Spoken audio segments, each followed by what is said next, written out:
নাটকীয় পদ পরিবর্তন, অপ্রত্যাশিত চমকের ঘনঘটা। দেশের সবকটা এক্সিট পোলের ফলাফল সম্পূর্ণ ওলটপালট করে দিল মানুষের রায়। একদিকে ইসবার 400 পার তো দূরের কথা, এনডিএ সরকার 300 পার করতে পারল না। আর তার থেকেও বড় কথা, 10 বছরেই প্রথম একক সংখ্যাগরিষ্ঠতা ছুঁতে পারল না বিজেপি। আর রাজ্যে 2021-এর বিধানসভার মতোই একেবারে সবুজের ঝড় বয়ে গেল। রাজ্যের ইতিহাসে এই প্রথমবার লোকসভা ভোটে সর্বকালীন রেকর্ড ভোটে ডায়মন্ড হারবার কেন্দ্র থেকে জিতলেন অভিষেক বন্দ্যোপাধ্যায়। সোশ্যাল মিডিয়ায় একটা রসিকতা চলছে, 400 পারের রেকর্ড শুধুমাত্র বায়ান লাড়ার দখলেই থাকবে। নিরঙ্কুশ সংখ্যাগরিষ্ঠতা থেকে বেশ খানিকটা আগে থামতে হলো বিজেপিকে। উত্তরপ্রদেশ, মহারাষ্ট্র, রাজস্থান, কর্ণাটক এই 4 রাজ্যেই বেশ শোচনীয় ফল বিজেপির। উত্তরপ্রদেশের 2জন ক্যাবিনেট মন্ত্রী হেরে গেলেন।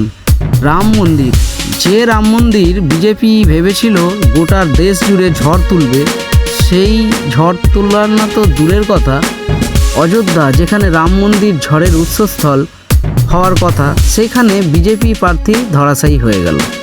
অমিত শাহ চেয়েছিল 30, এই রাজ্যে 18 থেকেও কমে গেল আসন সংখ্যা। পূর্ব বর্ধমানে শর্মিলা সরকারের কাছে হেরে গিয়েও অসীম সরকার বিজেপি প্রার্থী তৃণমূলের প্রার্থীদের রিকোয়েস্টে গানও বেঁধেছেন, গান শোনালেন। সেই গান আপনাদের শোনাবো, শুনুন সেই গান।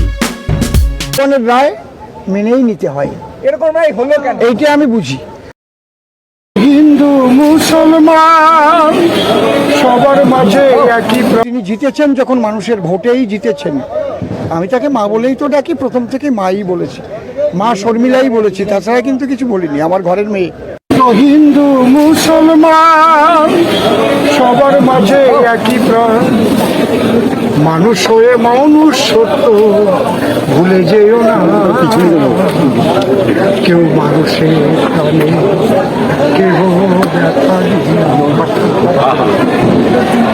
যে পোড়া মাটির ইটে মন্দির নির্মাণ, একই ইটে মসজিদ পুজো আল্লাহ ভগবান।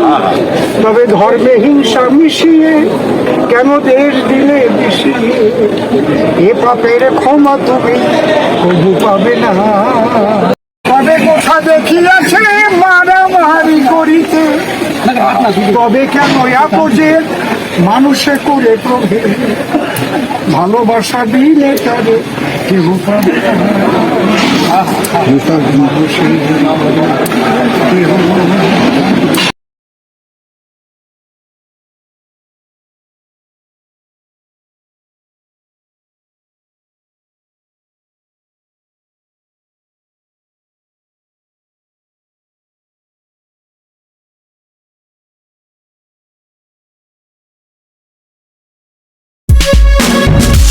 আপনারা দেখছেন বাংলা খবর ইউটিউব চ্যানেল।